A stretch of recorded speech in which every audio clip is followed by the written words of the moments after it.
Olá, 1, 2, 3, teste. Para vocês que estão assistindo, nós vamos começar em alguns minutos a live agora das 5 horas, né? Essa live que tem como pergunta geradora: como pertencer? Ribeirão Preto em cena.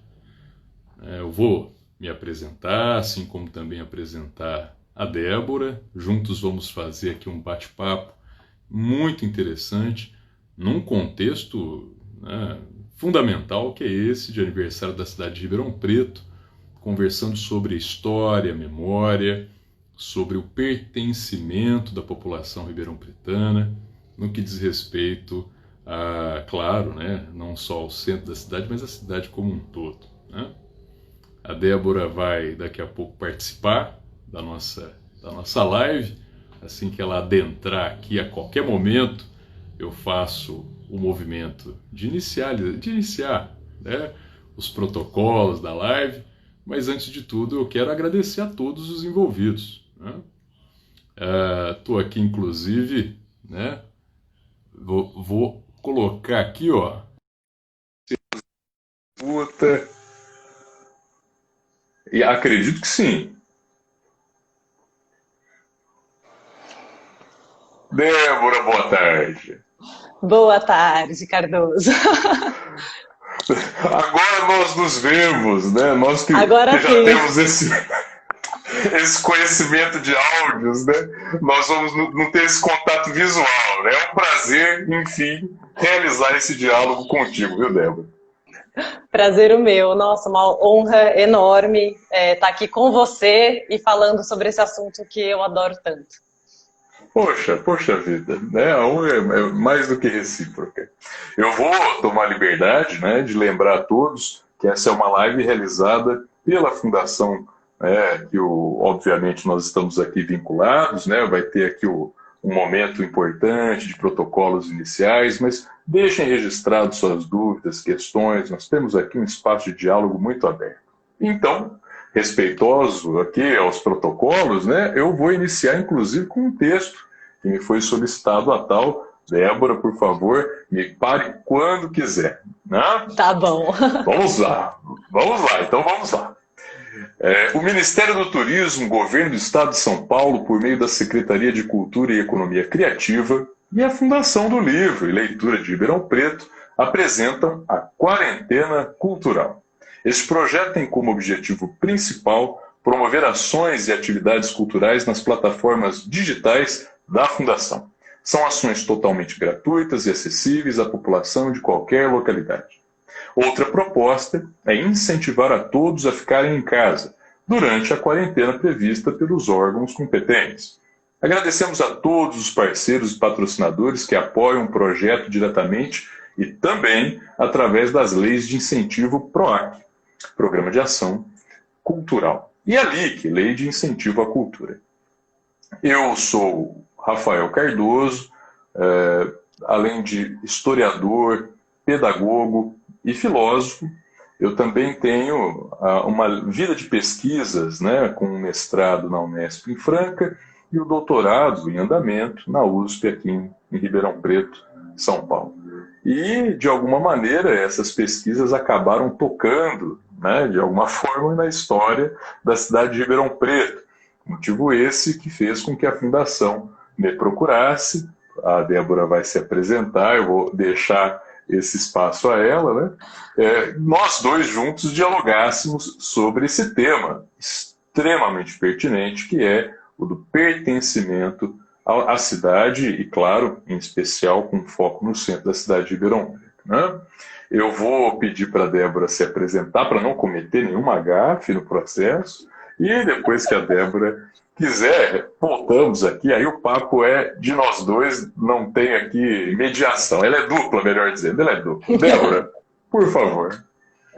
Ah, que legal, que gostoso. Bom, meu nome é Débora Cavalcante, eu sou fotógrafa e faço um projeto chamado Centro Legal, onde eu falo muito sobre o assunto do pertencimento, né, em como a gente usa a cidade, em como a gente enxerga a convivência, né? Enquanto a gente enxerga a pluralidade, né? Que principalmente a gente encontra no centro da cidade. E esse monte de adereços que a gente vai encontrando, os patrimônios, né? Como que a gente olha para essa cidade com um pouco mais de carinho, um pouco mais de atenção, né? Igual a gente olha para outros centros históricos pelo mundo, em outras cidades, por que não olhar aqui para a nossa cidade com a importância histórica que ela tem? Então é basicamente isso. Não, e basicamente tudo isso, né? Tudo isso. Eu, como coordenador do curso de História do Centro Universitário Barão de Mauá, também coordenador da pós-graduação, fico pensando o quanto, muitas vezes, me falta, enquanto um sujeito da sala de aula, do escritório, da burocracia, né, das pesquisas, o quanto falta esse ir até ao centro, que é pegar na mão, que é olhar, que é respirar, muitas vezes, o espaço da cidade, né? Alguns desses livros atrás de mim, outro dia um aluno me disse se custava R$ 500, porque disseram que você está comprando faixa para live, né? A maioria é tudo verdade, eu disse para ele. Tem muitos daqui que são textos interessantíssimos sobre a cidade, sobre o centro, algumas histórias que eu pretendo compartilhar, se for do nosso interesse aqui na prosa, né? E que ficam muitas vezes aqui, na biblioteca. Não ganham vida, não ganham respiro, não ganham circulação. E aí muitas vezes a gente se pega pensando para quê que nós estudamos, deixamos registrados em pesquisas, enfim, né? E aí, Débora, antes de mais nada, o meu parabéns. É preciso estreitar a relação entre todos os que se envolvem com identidade, memória, patrimônio. De Ribeirão Preto, claro, porque estamos aqui, né? Ainda mais num dia festivo como esse. Mas de todas as cidades, né? Principalmente as de médio e menor porte, que são aquelas que carecem mais das iniciativas de pessoas e pequenos grupos, do que, de fato, das esferas públicas, muitas vezes, né? Débora, eu estou aqui com o meu grupo aqui ligado, ó, que é qualquer dúvida, né, pergunta, eles vão ser aqui para a gente responder. Você gostaria de falar, de começar a propor um pouco mais, né, desbravar um pouco como começou essa história do Centro Legal, como que você vê essas mudanças ao longo do tempo, os ganhos, né? E, claro, por que não também falar da pandemia, o projeto durante a pandemia. Você tem um tema gigantesco, né? Ou, se você quiser, eu também falo aqui do curso, o que você preferir. Eu acho que, principalmente, assim, de tudo que você começou já falando, eu fico assim, eu adoro aprender, então eu fico um tempão, assim, só prestando atenção, mas eu gosto muito da ideia de falar sobre histórias, né? Eu acho que a gente, cidadão comum, falta muito saber sobre história, não só sobre pessoas importantes, que também nos falta esse conhecimento, né?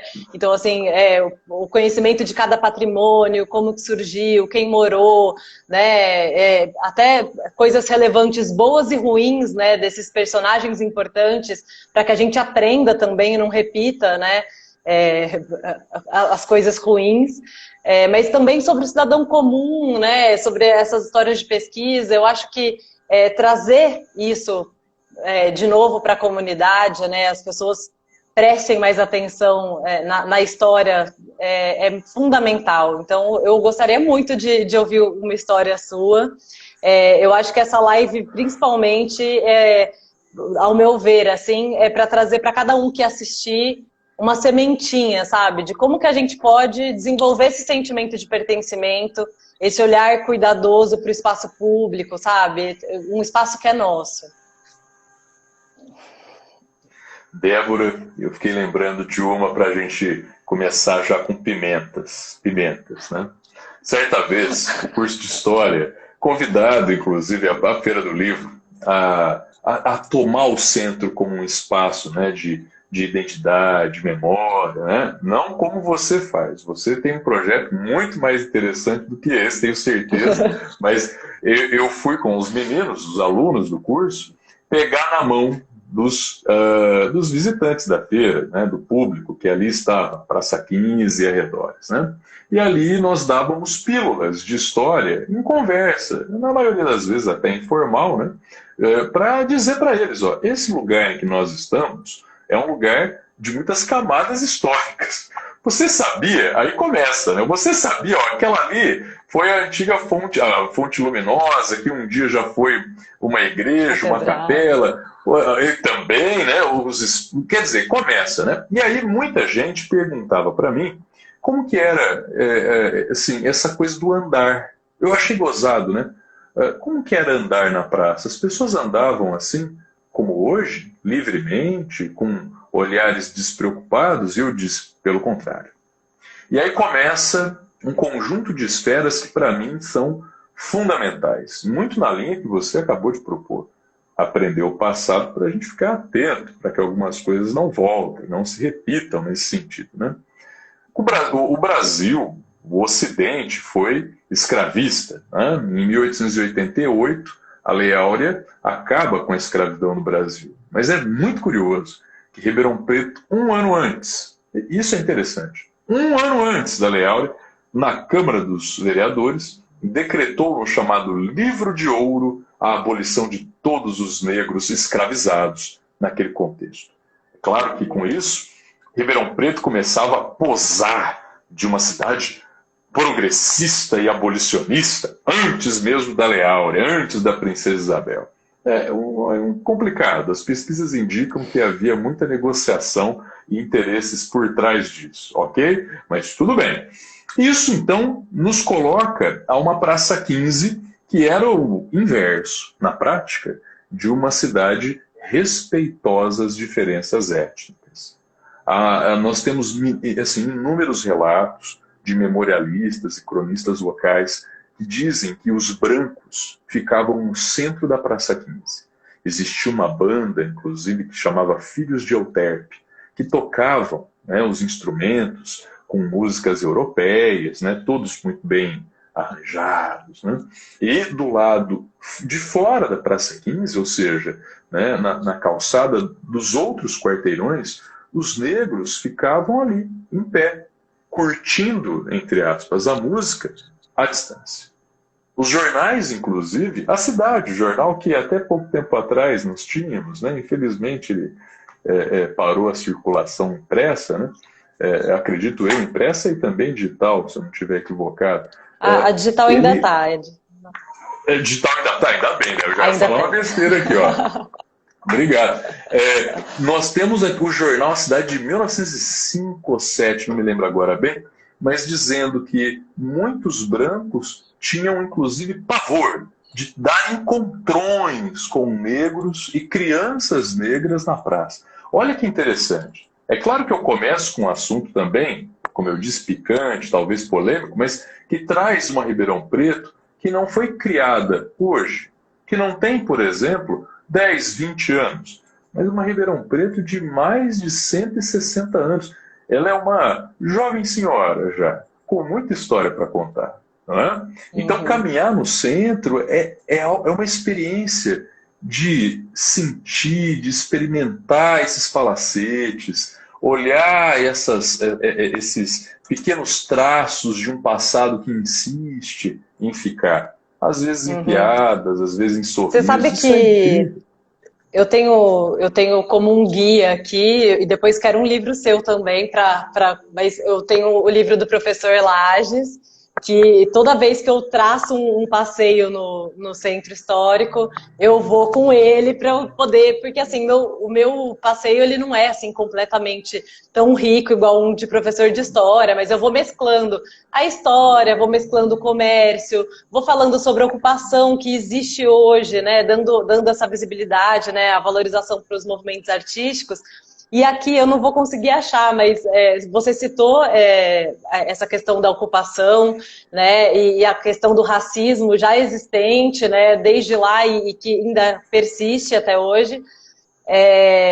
Numa parte aqui do livro ele tem uma nota do jornal mesmo, falando que em dado momento tinha uma banda e um dos integrantes da banda era negro. E isso fez com que a população negra que ficava girando em volta quisesse se aproximar para ver, né, um negro tocando um instrumento. E virou aquela comoção, aquele desconforto e tudo, e saiu uma nota no jornal falando, olha, parece que os negros estão pedindo para ir para os centros correcionais, né?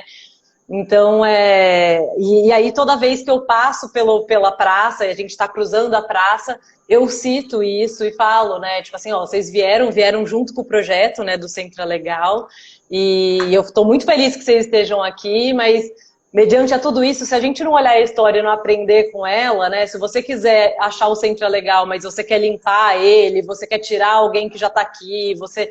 né, sem política pública, né, porque quando a gente fala de morador de rua, né, não vem não, fica onde você estava, entendeu? Fica lá, porque a gente tem calma, a gente vai criar alguma coisa, a gente vai, né, a gente quer convivência. E eu sempre cito essa passagem porque eu falo, pô, tava no jornal, saiu no jornal, sabe? Olha só, que provocativo eles se aproximarem de nós, né? Então é uma coisa muito louca. Olha, o Machado, o Alessandro Machado, tá falando que eu acredito que esse músico negro era o meu amo. Ah, meu Deus do céu, olha só, veja só, tá vendo? Essa live ainda traz descobertas, né? Eu vou lhe dizer, Débora, que este livro do Lages, além de ter acompanhado aí muito durante a produção, né? O Lages me convidou a fazer o prefácio. Então, ele poderia ser melhor, né? Mas ele insistiu. Aí eu até estraguei o livro com as 2 primeiras páginas, né? Você vai perceber. Eu li. É porque eu sou péssima de nome. Eu tenho um Alzheimer precoce, então eu não ligo. O que eu quero dizer é que assim, esse mundo de historiadores de Ribeirão Preto, ele é tão restrito, tão pequeno, né? Que nós todos nos conhecemos, né? Assim, nós esbarramos uns nos outros, né? E ainda, eu acredito, né, que mesmo que a gente não seja especialista numa área, né, por exemplo, o professor Lages é conhecido como aquele que entende o movimento de construção da cidade. Então, século XIX, né? Aí cada professor tem a sua expertise, seu momento de pesquisa. Mas todos nós lemos, essa é uma obra que eu diria que é fundamental. Essa, inclusive, que é revisitada, Ribeirão Preto revisitada, mas fruto de outras que ele já escreveu. E sempre que eu vou ao centro, sempre, inclusive às vezes com amigos, né, eu recentemente recebi um grupo, né, de turistas que estavam passando a cidade e me perguntaram: você não é professor de história? Você não mora aqui? O que você me conta, né? Eu falei: olha, eu acho que a gente pode ir ali na Praça 15, a gente dá uma caminhada de alguns quarteirões e vocês vão ficar bem satisfeitos, né? E aí o Pinguim, que era uma grande referência para eles, nacional, ficou pequena. E isso é muito interessante. Porque, claro, que o Pinguim tem uma representação secular, eu diria, né? E literalmente, há mais de um século que a gente tem o chopp como uma referência local. Mas é interessante pensar que o Pedro II, né, o hotel, né, nós temos o edifício de Ederiksen, a Praça 15, nós temos os marcos, né, daquele relógio que fica na frente do Pedro II, pouca gente sabe que exato, né, que foi dado pela Associação Comercial Industrial lá em 1904. Então, assim, sabe, vai juntando cada história que conduz a uma experiência que eu entendo que andar no centro é mais importante do que muitos minutos me escutando numa sala de aula. Com certeza, tipo assim, deve ser mais encantador, né? Ver a história, né? Escutar a história ao mesmo tempo que você vivencia, né? Que você olha os detalhes, a iluminação, né? Eu acho até que o Pinguim, ele tem, além dos mitos, né? E de tudo que vem junto com o Pinguim, né? A questão do chopp vir por baixo direto da fábrica e tal. Sim, também tem a importância histórica, né, da fábrica na construção e no né, dos palacetes, né, dos prédios históricos. Então, acho que por isso também as pessoas criaram um carinho, né, até pela cervejaria, por esse ícone, por ser o responsável por talvez a gente ainda ter pedaços do nosso centro histórico e que foi puxando, né, porque a gente começa a ver o Pinguim, aí vê o teatro, vê o Centro Palace, e aí agora a gente tem o Palacete 1922, e agora a gente tem a Biblioteca Sem a Junqueira, a gente tem o MARP, né, então começa a puxar uma cordinha de, pô, é legal investir nisso, as pessoas querem passear aqui, né? Então, eu acho que é por isso, assim, que é uma pena que só tenha isso por enquanto, mas eu acredito que essas iniciativas vão acabar trazendo mais restaurantes, mais lugares para a gente visitar, né? Sim. Eu vou tomar liberdade. Me encaminharam aqui a primeira pergunta. Bom, de várias, né? Pelo que eu estou vendo, são várias. Imagino que tenha sido da Vanessa. Como... Tá aqui, ó. Aliás, desculpa. Pessoal, o que nos faz pertencer a Ribeirão Preto? Me parece que foi essa a pergunta da Vanessa. Também tem como vocês entendem que a Feira do Livro poderia contribuir para a preservação do centro histórico. São duas perguntas que se comunicam. Eu poderia até começar a pensar, né? O tema desse papo é exatamente a pergunta: como pertencer, né? Bom, do ponto de vista antropológico, pertencimento é algo fundamental. Não existe identidade. Eu não sei quem eu sou se eu não tiver uma relação de pertencimento com algo, com alguém. Aliás, para a antropologia, identidade é relacional e contrastiva. Por exemplo, né, do ponto de vista mais rasteiro e didático, a minha noção de existência humana se dá quando eu percebo, por exemplo, que Débora também é um ser humano. Então eu me olho em Débora e me vejo enquanto ser humano em Débora. Mas olho para uma pedra, olho para um cachorro, olho para outras coisas e percebo que sou diferente. Assim como alto e baixo. E é interessante também pensar isso. Eu tenho 1,85 m. Né? Eu me considero um gigante, principalmente quando vou conversar com as crianças, porque eu fico muito alto. Agora, entre os atletas de basquete, por algum motivo, os meus mesmo 1,85 m já não são mais suficientes para me taxar como alto. Então, não se trata de um alto, de um homem, de uma mulher, de um ribeirão pretano, em última instância, que nasce e que é dado. Ponto. Mas se trata de uma relação constante, de uma identidade que é reconstruída a cada olhar, a cada diferença, a cada contraste. Então, por isso que a identidade é relacional, depende do outro para eu me construir, e contrastiva, depende do contraste da relação de mais e menos, entre aspas, que se conforma nessa relação. Aí a pergunta fica: como pertencer? Como pertencer? Ah, claro. Nós estamos numa cidade com 164, é isso mesmo? Eu não estou equivocado? Me parece 164 anos. Isso, eu sou o professor de história mais adequado para fazer essa conta. Veja só, em 164 anos nós tivemos, vamos lá, hein? Contem comigo, entrantes mineiros que vieram para essa região de São Paulo, fugidos ou tentando uma vida mais interessante, tendo em vista a pobreza que Minas começou a viver, ou o ocaso do ciclo do ouro que Minas começou a viver no final do século XVIII. Mas não só de mineiros, né? Também vieram para cá os negros, que vieram escravizados em função dessa migração. Então são homens brancos mineiros e são escravizados negros que vieram junto em seus trens, em suas caravanas, né?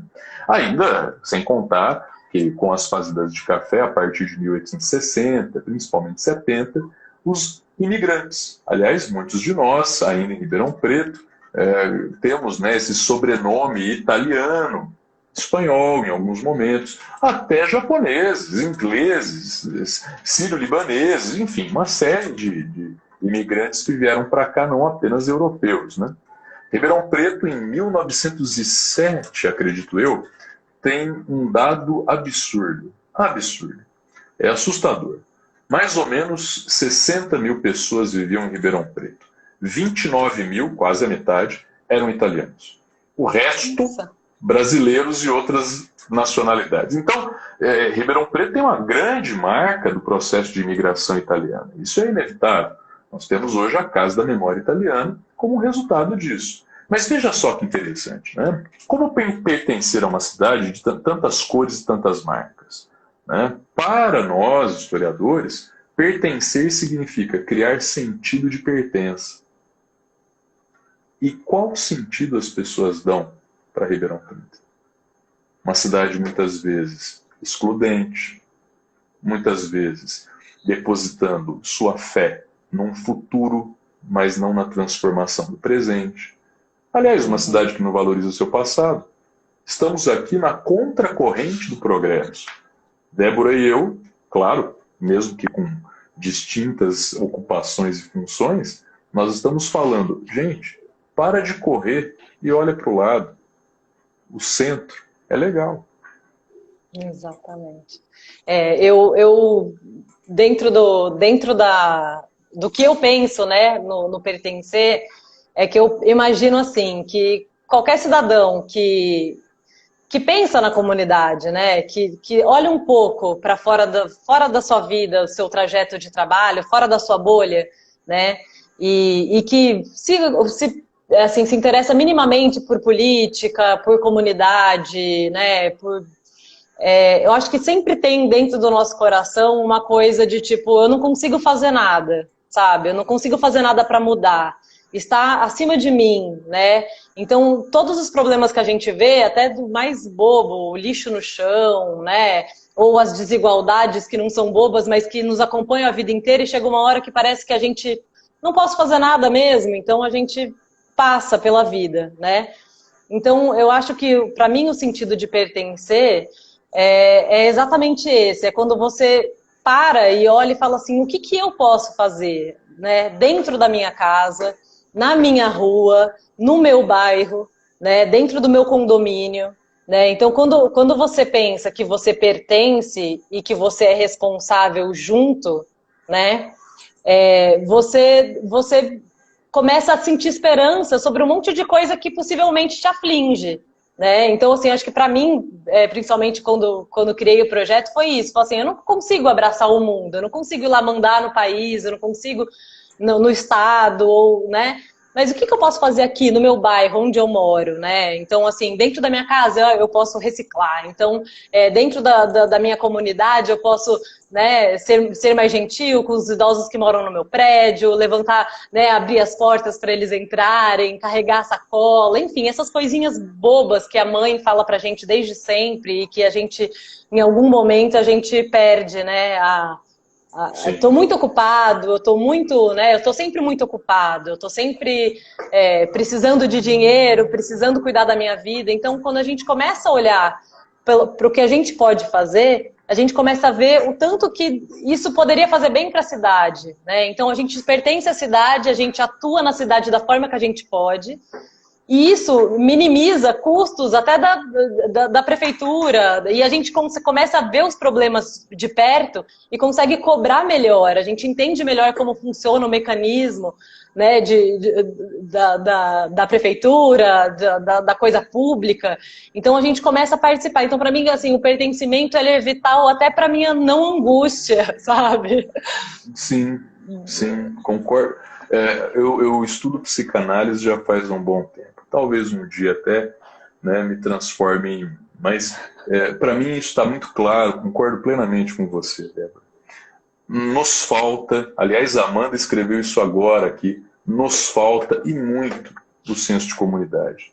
É claro que isso não é de Ribeirão Preto, isso também precisa ser dito. Nós vivemos num sistema cada vez mais individualista, né? Eu sou protagonista da minha própria história. Então, eu preciso ter um Facebook, um Instagram, eu preciso ter um RG, um CPF, eu preciso ter uma personalidade. Mas eu não tenho um relacionamento honesto com o meu comunitário, com as comunas que eu participo. É muito interessante isso, né? O tanto que a gente está marcado pelo isolamento. E eu não estou falando do isolamento social. Até porque eu tenho grandes aqui colegas e exemplos do meu lado, né? Que me surpreenderam, assim, nossa, com poesias incríveis, né? Tem um colega de trabalho, professor Felipe, inclusive, faço questão de dizer o nome porque é um ato muito nobre, que a primeira coisa que ele fez ao descobrir que o Covid, o isolamento social, os mais velhos seriam atacados, a primeira coisa que ele fez foi encaminhar para as pessoas que ele achou mais interessante, colocar à disposição para ir ao supermercado, né? Criar uma rede de solidariedade, ou seja, eu vou criar uma relação de ajuda, porque o bem dele é o meu. Isso é a democracia. E quando eu digo isso, não estou falando de mim, não. Estamos aqui, Débora, falando a mesma língua? Que bom, inclusive. Eu não sabia que você tinha essa postura, mas estamos falando a mesma língua. E Rousseau já disse no século XVIII. Rousseau diz, a democracia deve existir, e é dela que nós nos baseamos na Constituição, quando o Estado for um reflexo da tal vontade geral. Vontade geral, para o Rousseau, não é eleição à vontade da maioria, não é isso. É quando a sociedade expressa o que ela vê no bem comum. O que deveria ser o bem comum e não o que é o meu próprio bem. Olha que interessante. Talvez, Exatamente. de fato, a democracia rousseauiana não exista na prática. E eu acho que, inclusive, a gente fica preso, né, agora já falando sobre isso, né, mas assim, a gente fica preso em partidos, em personagens, enquanto a gente não fica preso em ideias, né, ideias do que a gente realmente quer, né, para a nossa cidade, para a nossa vida, para os outros que estão em volta da gente. Né? Então a gente fica falando de uma coisa que parece tão abstrata, né? E quando na realidade, se você pegasse tema por tema, você prefere isso ou prefere aquilo? Você prefere isso ou prefere aquilo? Né? Você fica à vontade com a desigualdade? Né? Então assim, são questões tão simples, né? E que às vezes ficam tão burocratizadas, e aí a gente fica nessa angústia. E o pertencer faz com que a gente coloque o pé no chão e a gente se sinta útil, a gente sinta que a gente pode fazer alguma coisa, né? E pertencer é sofrer junto. Porque quando a gente não pertence a nada, nenhuma comunidade, sofremos sozinhos. E sofrer sozinho é angustiante. Aliás, sofrer sozinho é terrível. Né? Tem pessoas que conseguem sofrer sozinho, tem condições para sofrer sozinho. São pessoas que tiveram, por algum motivo, histórias de vida, ou até mesmo condições emocionais diferentes. Ponto. Não estou nem qualificando como melhor nem pior. Mas quando estamos juntos no mesmo barco, mesmo que o barco esteja naufragando, mesmo que seja o Titanic, né, na sua grandeza, ainda assim, pelo menos eu olho para o lado e sinto que nesse momento podemos criar juntos estratégias de sobreviver ao iceberg. Ribeirão Preto passou por uma história recente, bem complicada do ponto de vista político. E estamos aqui. Aliás, estaremos no futuro. A questão é exatamente que tipo de futuro queremos. Né? E isso perpassa, obviamente, pelas questões políticas. Mas parece que nós estamos falando... pararam de falar do pertencimento. Não! Estamos falando de que pertencer ou não é uma escolha política. E é uma pena que as pessoas não percebam essa escolha, ou se percebem, e aí é pior. Eu não quero pertencer, porque eu quero delegar para qualquer outro o futuro, que é meu e dos meus filhos. Sim, e aí quando a gente toma esse caminho, né, a gente não pode reclamar. Né? Então, é aí que está a questão. Ou também a gente não pode, ou a gente não sabe como reclamar, sim, né? Porque a gente não sabe nem direito do que estamos falando. Né? Então, é engraçado assim, fazer o projeto, e eu recebo muitas mensagens de pessoas falando: Débora, nossa, fazia tanto tempo que eu não ia no centro, e agora eu tô indo direto porque você me deu uma vontade de ir no centro, né? Então, eu sou fotógrafa, então eu vou fazendo as fotos, vou mostrando os artistas de rua, vou colocando o nome deles, o telefone de contato. Eles são artistas, eles vendem a arte deles, né? E falando sobre essa contribuição, por que a gente acha lindo, né, contribuir com o artista que está no degrau lá de Nova York, no metrô de Nova York, e a gente não acha bonito aqui, né? Por que eles incomodam aqui, né? Então, assim, que tipo de incentivo a gente dá para que as pessoas, né, ocupem o centro da cidade, tornando ele mais seguro, mais gostoso, mais atrativo, né? Então, aí eu vou falando das árvores, da sombra enorme que a gente tem, porque a gente pensa, mas é muito calor e tal. Meu, é lindo, lógico que tem um monte de pedaços de calor, mas você para debaixo de uma árvore e você tá refrescado, você escuta macaquinho, você escuta os passarinhos. Então eu vou falando de cada. É romântico, tá? É bem romântico, mas a gente vai falando e vai trazendo as pessoas a falar. E as pessoas me perguntam, mas é legal? É legal. Pode ser mais legal? Pode ser infinitamente mais legal. Mas já é legal do jeito que é, né? Então, o potencial que a gente enxerga nas pessoas e na cidade, né? E, Débora, assim, se você me permite, seu projeto ele vai explodir no pós-pandemia. Imagine, eu vou usar um termo bastante empresarial, mas eu acredito que ele vai cair bem. Tem poesia nisso. Existe uma demanda reprimida. É um termo que eu venho escutando bastante, né? De carinho, aí sim vai. Carinho, afeto, de abraço, né? Eu falo nas lives que eu participo, né? Acho que o último dia que eu abracei minha mãe foi dia 17 de março. Né? Poxa vida, né? Isso é muito interessante. Então, imagine a partir do momento em que eu consegui me sentir livre para fazer essa caminhada no centro, de poder voltar às minhas atividades presenciais, né? Com tranquilidade, né? Independente da máscara, enfim, mas com tranquilidade. Imagine esse momento. Eu adoraria, e eu sou o primeiro na lista do retorno, né, das questões presenciais do Centro Legal, viu? Eu estou aí, ó, conte comigo, né? Para a gente fazer isso, para a gente entender.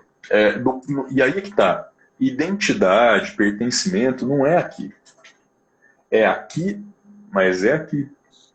Sim. Olha só como. E desculpa se ficar um pouco fora, né? Quando me perguntam.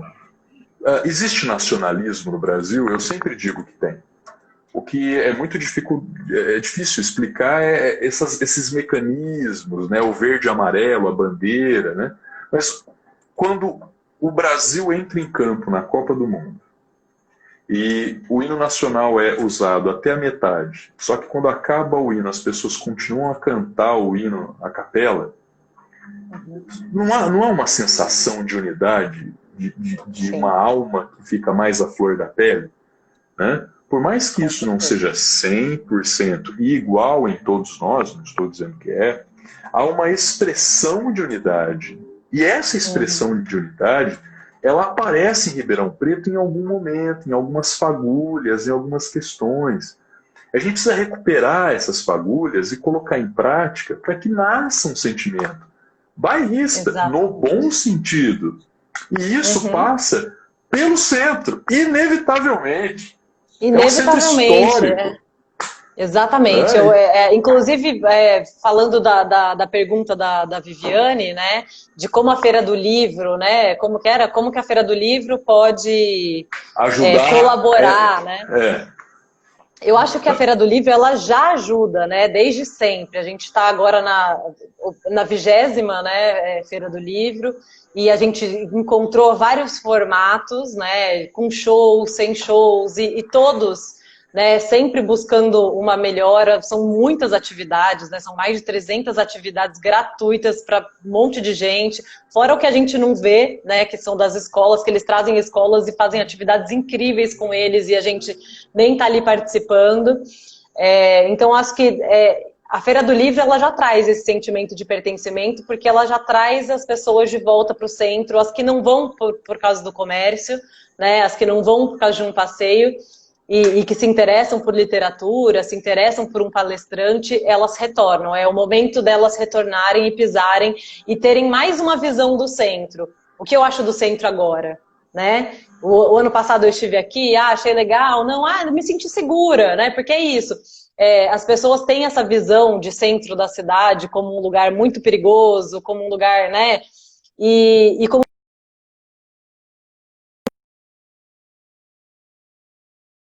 noturno ainda por cima.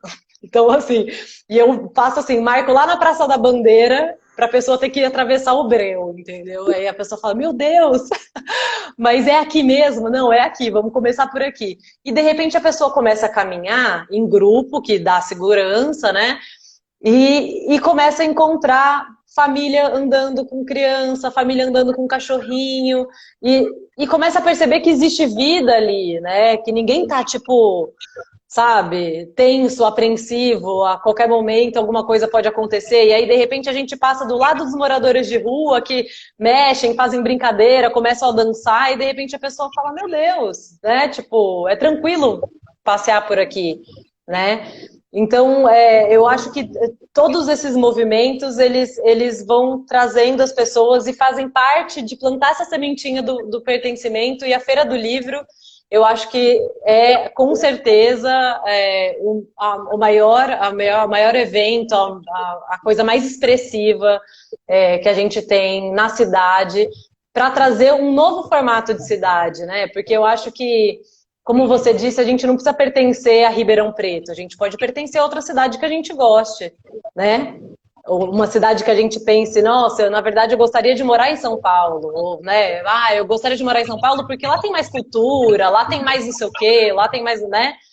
Ou eu posso pensar, eu gosto muito de São Paulo, mas eu pertenço a Ribeirão Preto, e como eu faço para trazer essas coisas que eu gosto, né?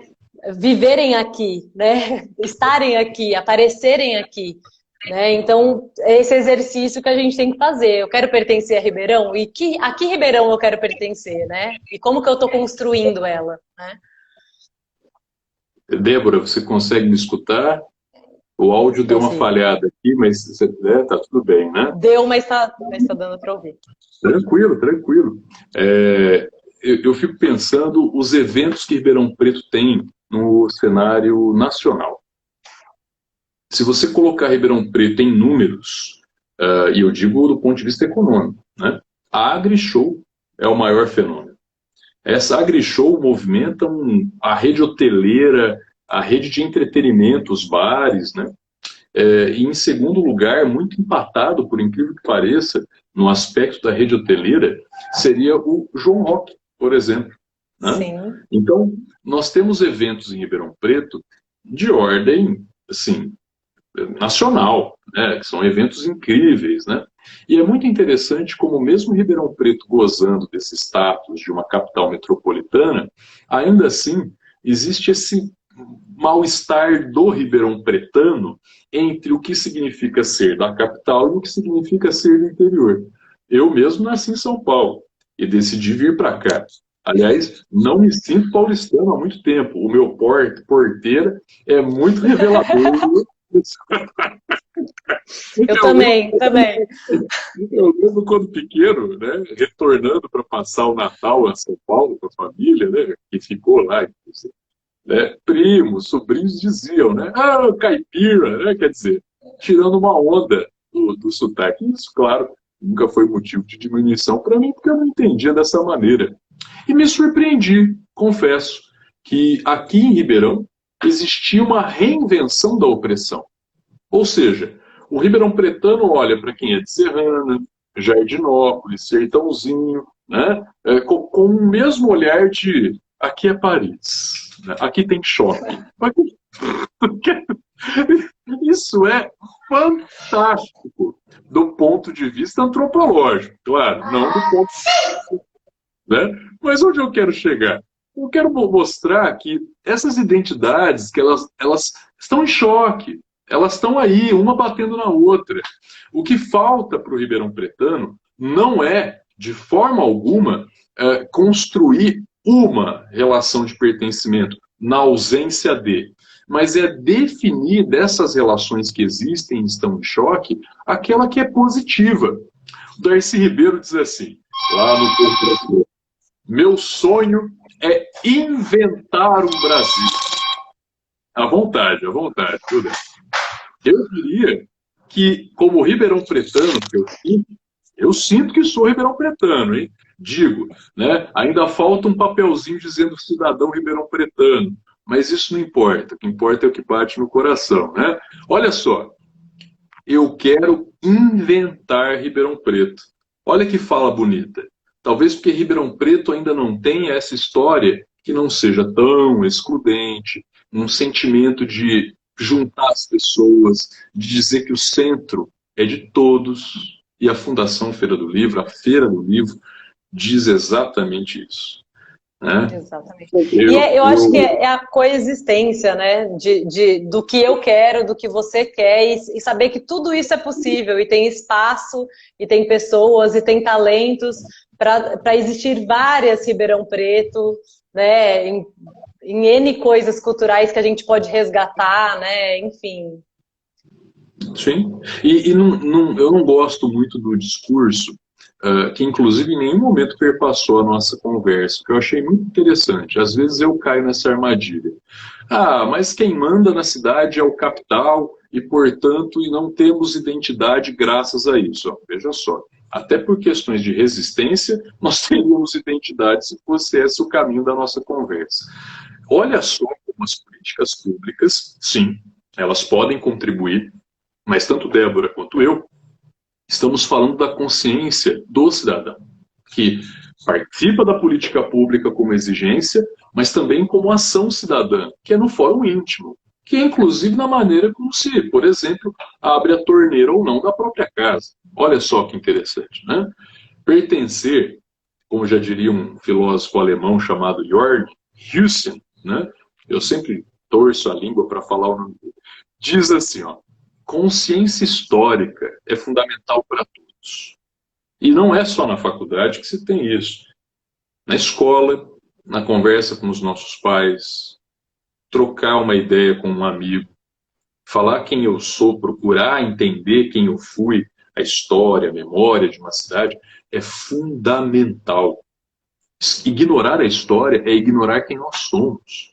Aprender a história é aprender de fato quem eu sou. E quem eu sou. E quem eu não quero ser mais, né? E quem eu também não quero ser mais, né? Exato, Débora. E toda identidade é excludente no sentido de que, ao afirmar quem eu sou, eu estou afirmando também quem eu não quero ser. Para isso, eu estou dizendo que futuro eu quero, porque também eu estou afirmando que futuro eu não quero mais. Isso é fundamental. Eu tenho a impressão de que nós temos aqui uma pergunta, Débora, e talvez até por já estarmos a 12 minutos do fim da nossa live, vamos fazer como última? Vamos sim. Dela a gente já faz o protocolo final, né? Existe aqui uma pergunta, não anotei o nome, peço perdão, mas por favor escreva, né? Grande parte do público que frequenta o centro não tem conhecimento de sua história. O que pode ser feito? Como transformar isso em turismo? Uma pergunta muito interessante. Em parte a gente já discutiu, né, Débora? Mas você gostaria de eu tenho algumas ideias e tenho até uns projetos assim sendo feitos que eu acho que são importantes.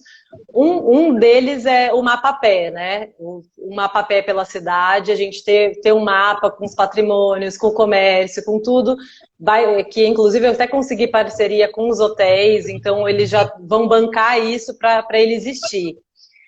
E aí, durante um passeio no Centro Histórico com alunos, e eu falando sobre essa importância, por que a gente acha tão legal o Centro Histórico dos outros lugares e não daqui, por que a gente não quer saber a história dos nossos palacetes, né?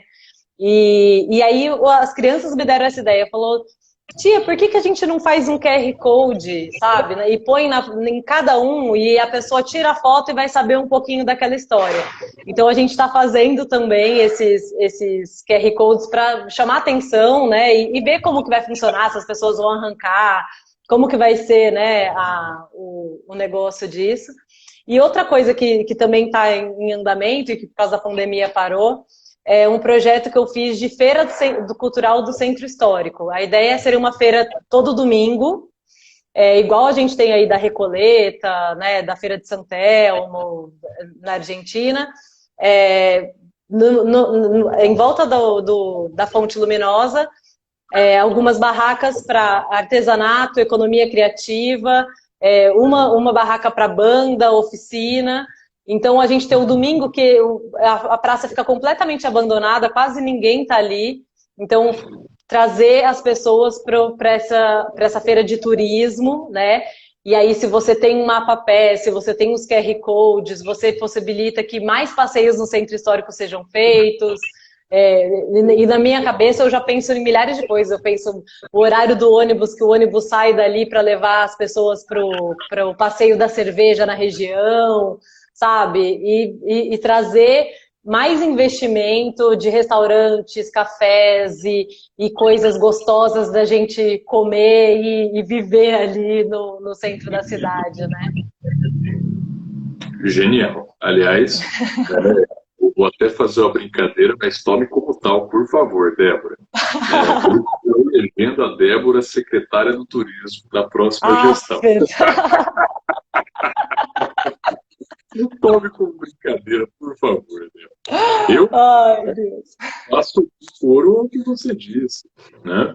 Não sou aqui nem turismólogo, tampouco tenho conhecimentos em como reorganizar e organizar estabelecimentos comerciais de serviço para fins de turismo. Tenho um grande amigo mesmo, chamado Marcos Dias, que inclusive não deve estar assistindo porque tinha um compromisso, me avisou, mas depois vou dizer que citei o nome dele, né?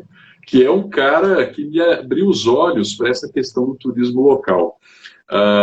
Ele deu vários exemplos numa última conversa, não sei se foi em Petrópolis, em Florianópolis, e que eu sei também que são respaldados por exemplos internacionais, como inclusive Paris, né?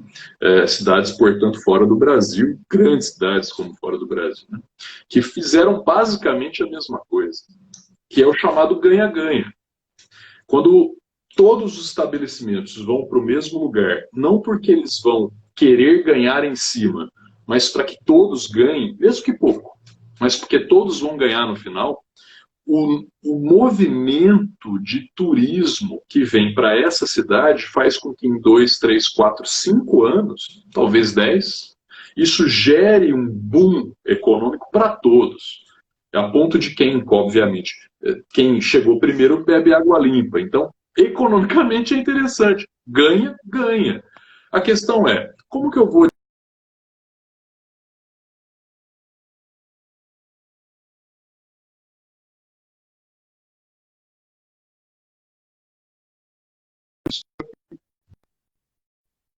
Deu uma travadinha, mas, Débora, está me ouvindo bem? Agora estou. Tranquilo. É o ganha-ganha que eu estava dizendo. É fazer com que o empresário observe pertencimento. Muitas vezes o investimento significa, sim, ficar um tempo sem ter esse retorno tão claro e tão óbvio. Mas se todos investem, porque eu pertenço a uma comunidade. É o caso do núcleo cervejeiro que nós estamos vivendo, é o caso do apelo artístico que temos, né? Que, na minha opinião, já foi maior, mas que a gente pode recuperar, a gente pode dar vazão, né? A nossa história... Do café da região também, né? Que tem... Exato. Exatamente. Débora, eu acho... Já estamos acabando? Eu vou lhe pedir, porque estão escrevendo aqui, ó, para que eu e você já coloquemos as nossas falas finais, né? E faça o seu comentário com toda tranquilidade, por favor. Mas depois da sua fala, eu já vou fazer o movimento final, ok? Inclusive, farei o agradecimento, né, a você. Perfeito. Bom, eu acho que é isso. Eu acho que a gente pertencer... tudo isso que a gente falou hoje na live, eu acho que traz o interesse das pessoas para a cidade e pode também criar pessoas que tenham essa vontade e paciência de participar do processo político, público, porque a gente precisa também, né, de pessoas comprometidas com isso, mas se a gente não fizer o nosso papel de estar ali ativo, de estar apoiando, né, serão mais pessoas bem intencionadas que entram para dentro de um lugar onde ninguém está prestando realmente atenção, ninguém está realmente fiscalizando junto. Então, acho que é um processo coletivo nosso, né, de pertencer e fortalecer nossos processos políticos e tudo mais. Eu acho que tudo isso, o turismo, cultura, todas as coisas vão ser potencialmente desenvolvidas e muito melhores numa cidade onde o cidadão ama e pertence à sua cidade. Né? Débora, terminarei dizendo concordo.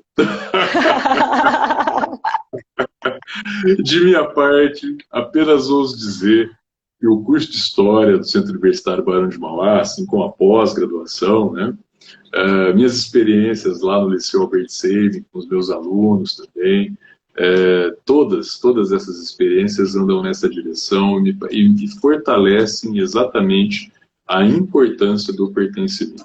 É com ela, ou melhor dizendo, é com ele, é o pertencer, né, que nós vamos desenvolver sentimento de comunidade, vamos lembrar, inclusive, né, o quanto é necessário fazer parte de um coletivo e crescer juntos. Ganha, ganha.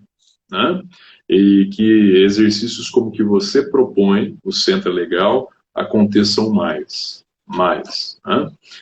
Já se sinta convidada, assim que possível, a compartilhar o seu projeto com os meus alunos do Centro Universitário Barão de Mauá. Já o convite já está feito e eu não aceitarei não como resposta. Já estou aceita.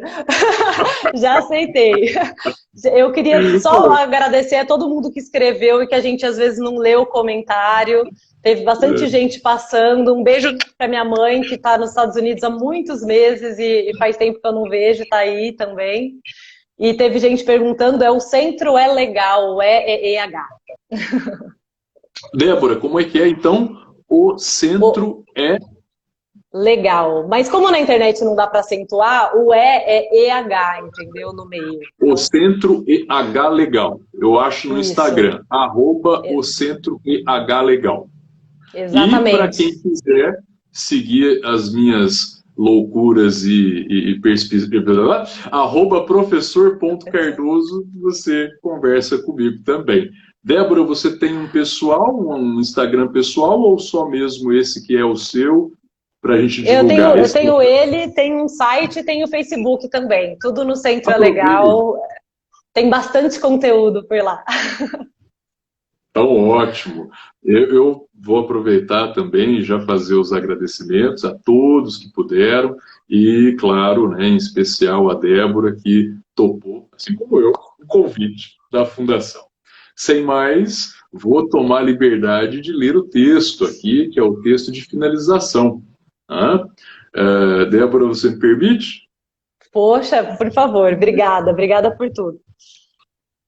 Agradecemos a todos que nos acompanharam aqui nesta conversa e gostaria de lembrar que o projeto Quarentena Cultural da Fundação do Livro e Leitura de Ribeirão Preto continua acontecendo em diversas plataformas e redes sociais da Fundação.